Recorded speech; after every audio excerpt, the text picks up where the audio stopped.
Hello students, today we will take up a topic in Indian economy, Unit 10 of your syllabus. The topic that we are going to deal with today is price trends and inflation in India. It is very important for us to understand what are the various aspects that determine the development of any country. Price is one very important factor. If prices fall, there is a problem. If prices rise also, there is a problem, and therefore any country should try to stabilize prices. Consumers would want to buy more, but producers may reduce supply.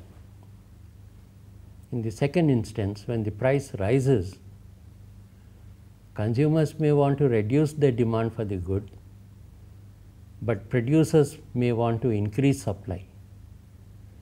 And therefore, this will cause some sort of risk or some sort of uncertainties in the economy.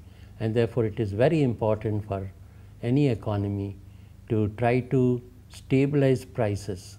When you look at these two situations, when prices are falling and prices are rising, in other words, when there is inflation or when there is deflation, when prices rise we call it inflation, and when prices fall we call it deflation.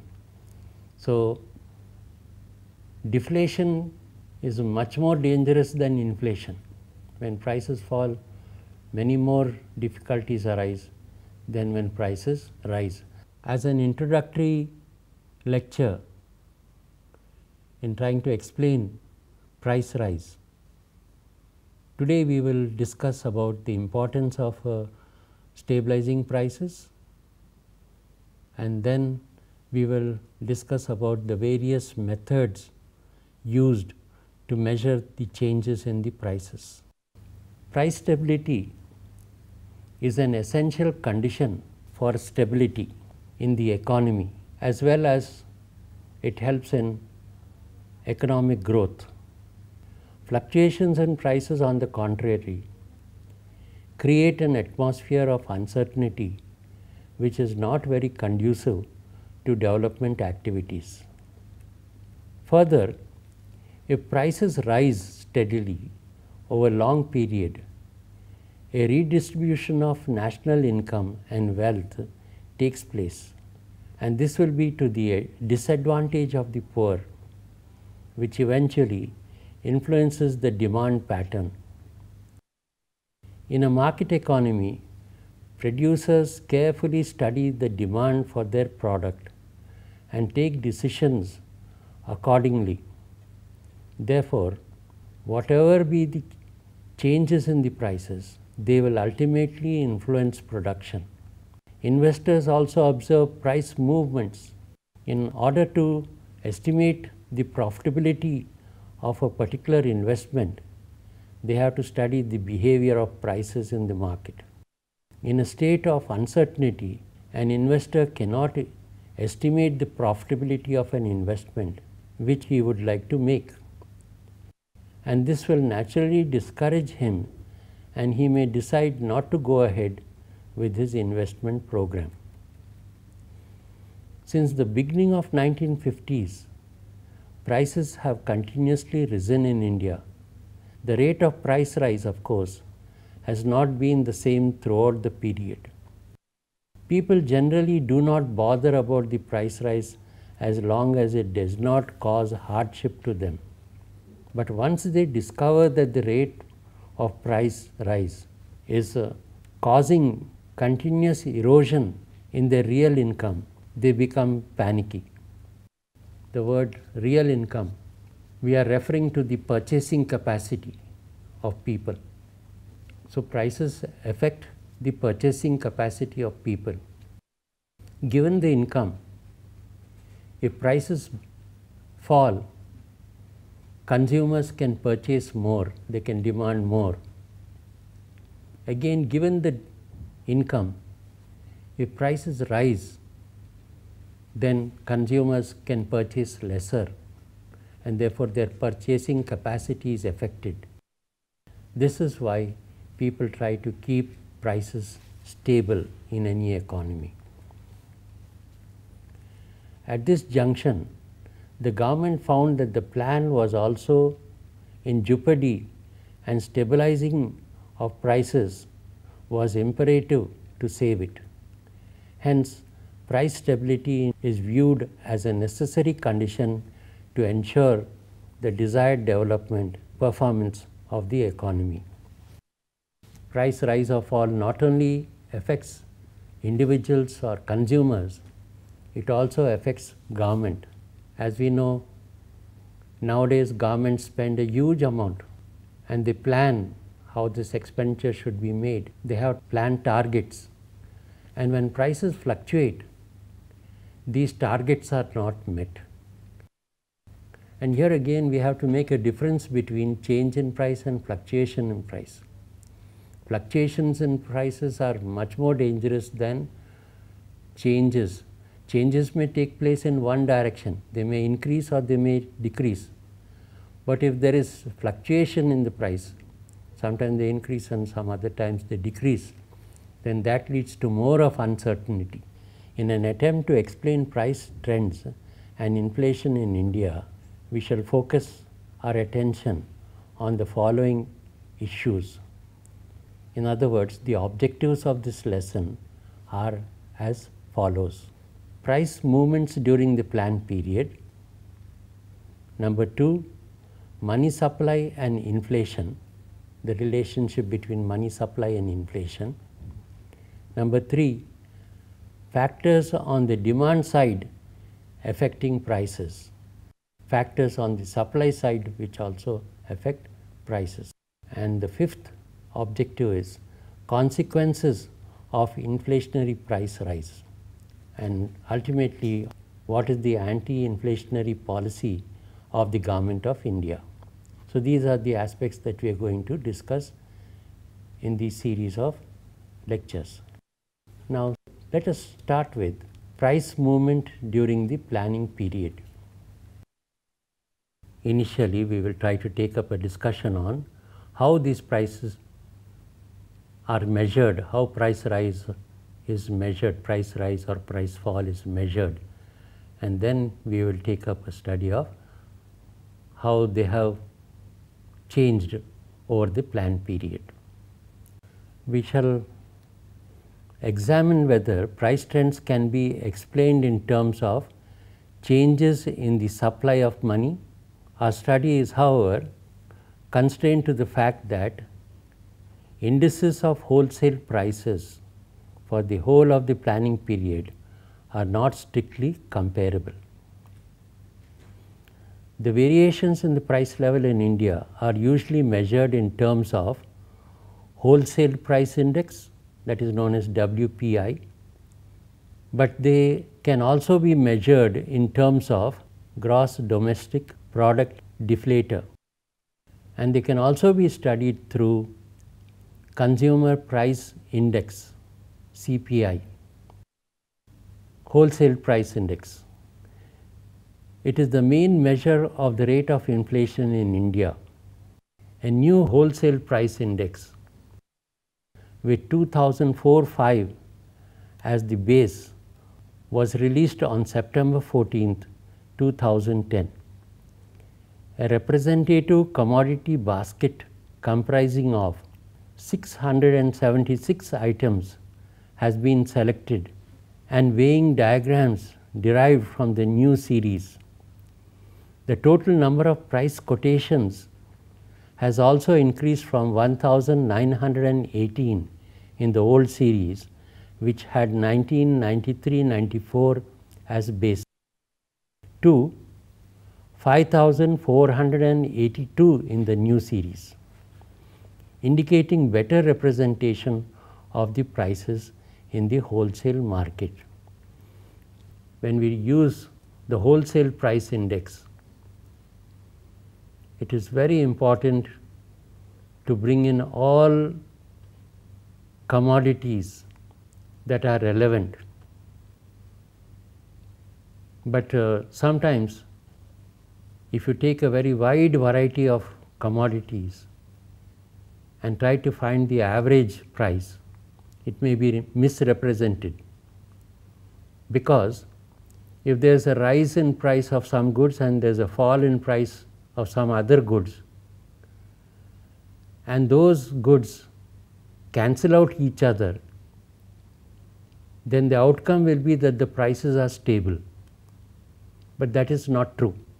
Now, sector-wise price quotations have increased from the old to the new series, from 455 to 579 in the primary group, and from 1391 to 4831 in the manufacturing products group.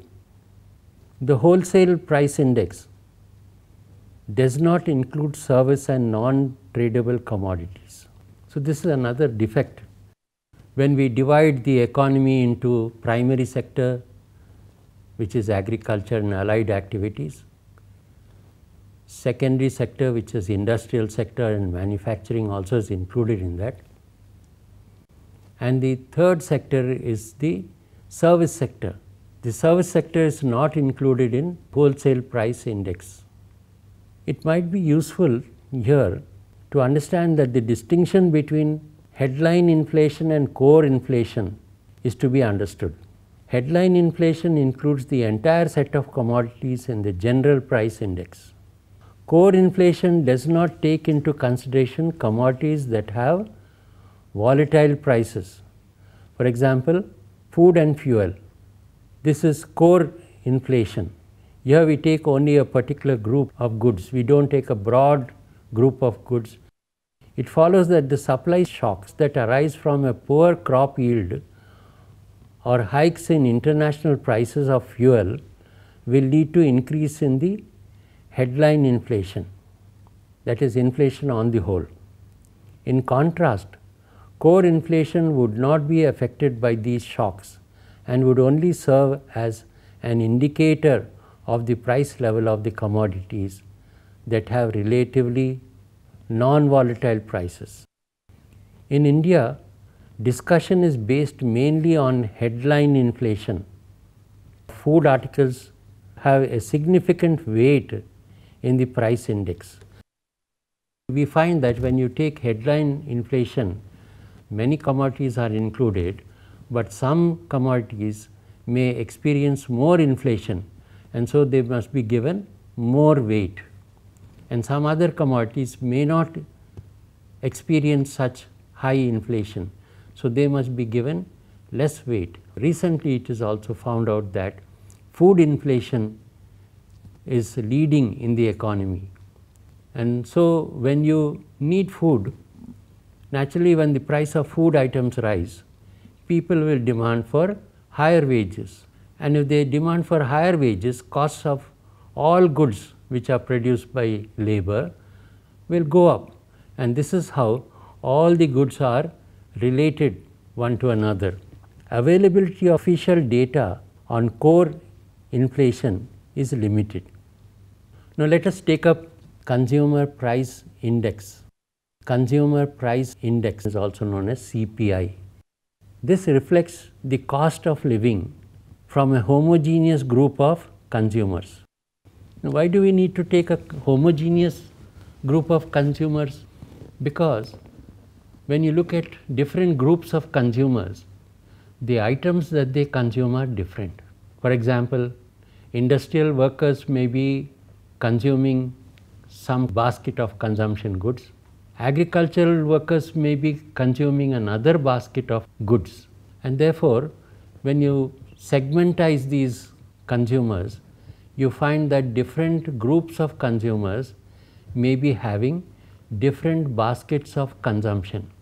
For example, the items that rich people consume may be different to the items that poor people consume. And so if you make a general price index, then it does not refer to anyone. It does not refer to the poor nor does it refer to the rich. And therefore, when you try to find out for a group of consumers, you get a better picture as to how much they are affected by the price rise. Now, let us try to understand what is consumer price index. The consumer price index reflects the cost of living for a homogeneous group of consumers. The commodity basket for the CPI is derived from group specific consumer expenditure surveys, and weights for each commodity are proportionate to their expenditure. So, here if people spend more on certain item, that item is given more weight, and for items which expenditure is lesser, those items are given lesser weights. Since the focus is on cost of living in CPI, it is the retail price that are taken into account. There are 4 consumer price indices in India. Industrial workers is denoted by CPI IW. CPI for agricultural labor is denoted by CPI AL. CPI for rural labor is denoted by CPI RL.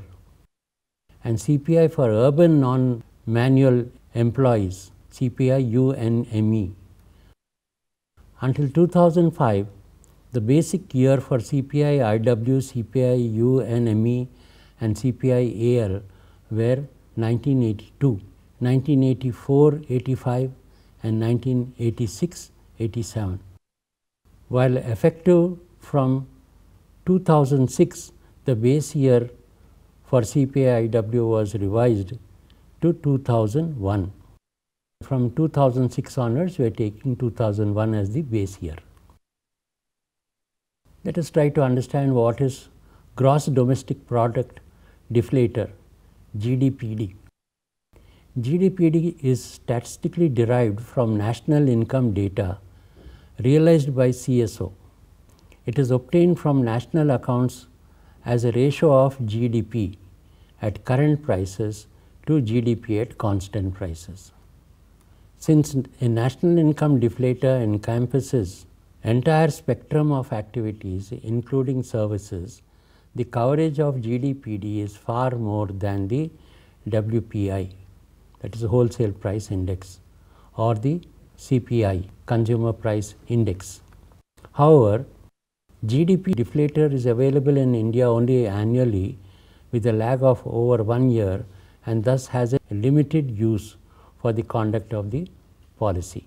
Of all the 3 measures of changes in the general price level, WPI's coverage is the highest, though it does not include services. According to Y.V. Reddy, the choice of WPI as a headline measure of inflation appears justified on grounds of both convenience and analytical reasoning.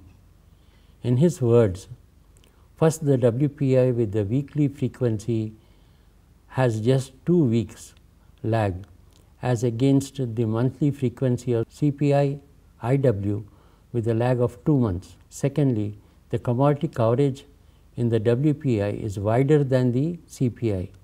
Thirdly, WPI is computed on all India basis, whereas CPI is constructed for specific centers and then aggregated to get the all India index. Now, let us summarize what we have learnt today. We have tried to look into the problem of price increase, which is also known as inflation in the Indian economy. How it is important to have stable prices, and then we went on to know that if we want to have stable prices and you want to make an analysis of these changes in the prices, then we have to have some measures, and we have learnt that there are 3 measures of inflation: the wholesale price index, the consumer price index, and the gross domestic product deflator.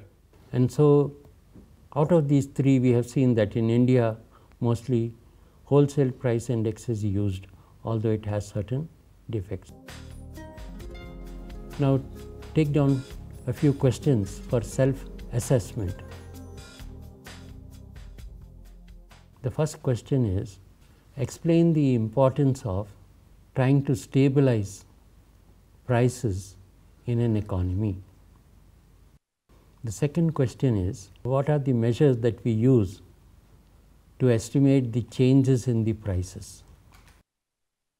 The third question is, write down the differences that are found in the three measures that we use to find out changes in prices. You can refer to the following books: Indian Economy by Rudradatt and Sundaram, Chand and Company, and Indian Economy by Mishra and Puri, Himalayan Publications.